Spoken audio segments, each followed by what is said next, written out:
بسم اللہ الرحمن الرحیم۔ السلام علیکم۔ رویال اردو میں خوش آمدید۔ قوم لوط کا دردناک انجام۔ قوم سمود کو کس طرح موت آئی۔ مدین میں حضرت شعیب علیہ السلام کی رسالت۔ ان آیات قرآنی میں ایک منظر ایک اور پیغمبر کی سرگزشت کا پیش کیا گیا ہے جو گزشتہ آیات کا مقصد ہے، اس کی مزید تکمیل کی گئی ہے۔ یہ حضرت لوط علیہ السلام اور ان کی قوم کی سرگزشت ہے۔ یہ ماجرا قرآن کے چند صورتوں میں بیان کیا گیا ہے، جیسے سورہ ہود، حجر، شعراء، انبیاء، نمل اور عنکبوت۔ اس کی جگہ 5 آیتوں میں حضرت لوط علیہ السلام اور ان کی قوم کی گفتگو کا خلاصہ پیش کیا گیا ہے۔ ایسا معلوم ہوتا ہے کہ سورہ اعراف میں ان داستانوں کو بیان کرنے کھلا مقصد صرف یہ ہے کہ انبیاء اور ان کی قوموں کے مابین جو مخالفتیں رہے اور جو ان میں گفتگو ہوئی اس کا خلاصہ پیش کیا جائے، لیکن ان قصوں کی تفصیل کو دوسری صورتوں کی تفصیل کے لیے اٹھا رکھا گیا ہے۔ ہم بھی انشاءاللہ ان لوگوں کا مفصل قصہ سورہ ہود اور سورہ حجر میں بیان کریں گے۔ اب زیر بحث آیات کی تفسیر کی جانب توجہ مبذول کرتے ہیں۔ پہلے آیت میں فرمایا گیا ہے، یاد کرو پیغمبر لوط کو جب کہ انہوں نے اپنی قوم سے کہا، کیا تم ایسا ننگین اور شرمناک فعل انجام دیتے ہو کہ جہانوں میں سے کسی نے ایسا نہیں کیا۔ وَلُوطًا إِذْ قَالَ لِقَوْمِهِ أَتَأْتُونَ الْفَاحِشَةَ مَا سَبَقَكُم بِهَا مِنْ أَحَدٍ مِّنَ الْعَالَمِينَ۔ یہ اس بات کی طرف اشارہ ہے کہ یہ عمل بذات خود ایک انتہائی برا اور شرمناک فعل ہوتے ہیں۔ اس کے علاوہ یہ بھی ہے کہ یہ وہ برا کام ہے جو تم سے پہلے کسی قوم و ملت نے نہیں کیا۔ اس وجہ سے اس کی برائی کئی گنا بڑھ گئی ہے، کیونکہ کسی برے طریقے کی بنیاد رکھنا قریب کے زمانے میں اور دور کے زمانے میں آنے والے افراد کو اس برے طریقے پر چلنے کی دعوت دینے کی مترادف ہے۔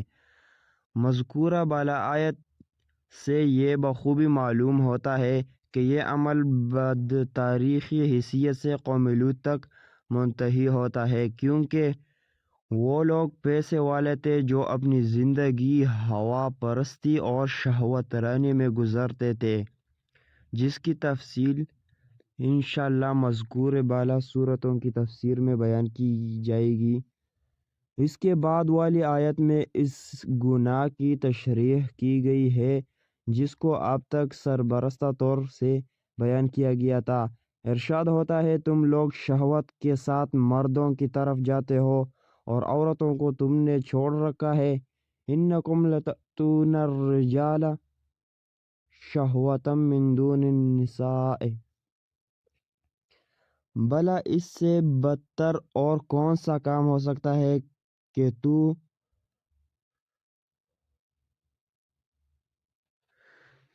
تولد و تناسل کا واحد ذریعہ یعنی مرد عورت کا ملاپ، اس کو انسانی ترک کر دے اور جنس موافق کے پیچھے پڑ جائے۔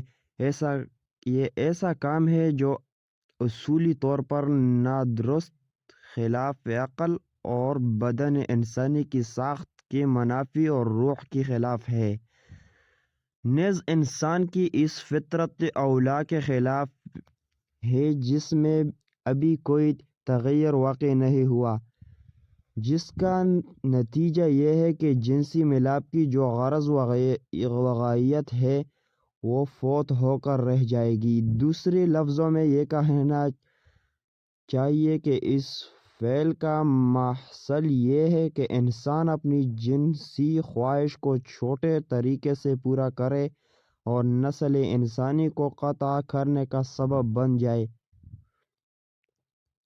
اس کے بعد آیت میں مزید تاکید کے لیے فرما دیا گیا ہے، تم لوگ اسراف کرنے والے قوم ہو، یعنی تم نے حدود الہی سے اپنے قدم آگے بڑھا لیے ہیں اور گمراہی و سرکشی کے میدان میں فطرت کی حد و حدود کو چھوڑ کر بھٹک گئے ہو، بل انتم قوم مسرفون۔ ممکن ہے لفظ مسرفون سے اشارہ اس بات کی طرف ہو کہ وہ لوگ نہ صرف جنس کے بارے میں مصروف تھے بلکہ دیگر چیزوں میں بھی ان کی یہی حالت تھی۔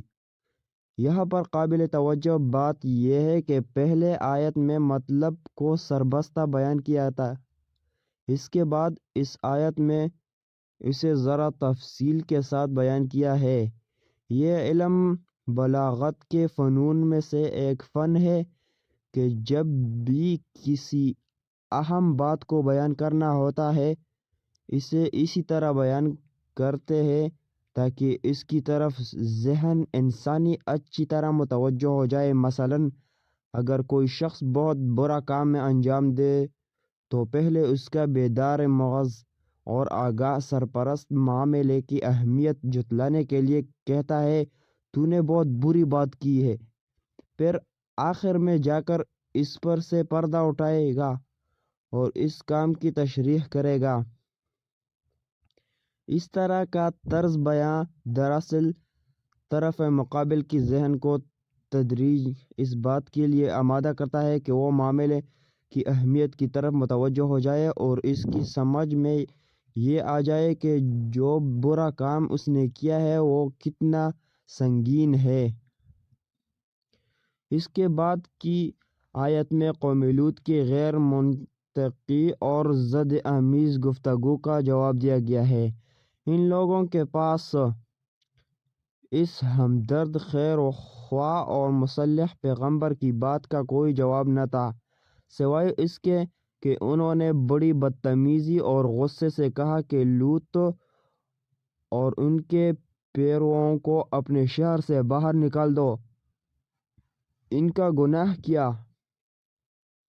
ان کا گناہ صرف یہ ہے کہ یہ پاک لوگ ہیں اور گناہ نہیں کرتے۔ وما کان جواب قومه الا ان قالوا اخرجوهم من قريتكم انهم اناس يتطهرون۔ اور یہ کوئی تعجب کی بات نہیں کہ ایک کثیف اور گنہگار گروہ نے پاک دامن افراد کو ان کی پاک دامنی کے جرم میں اپنی سوسائٹی سے نکال دینے کی کوشش کی۔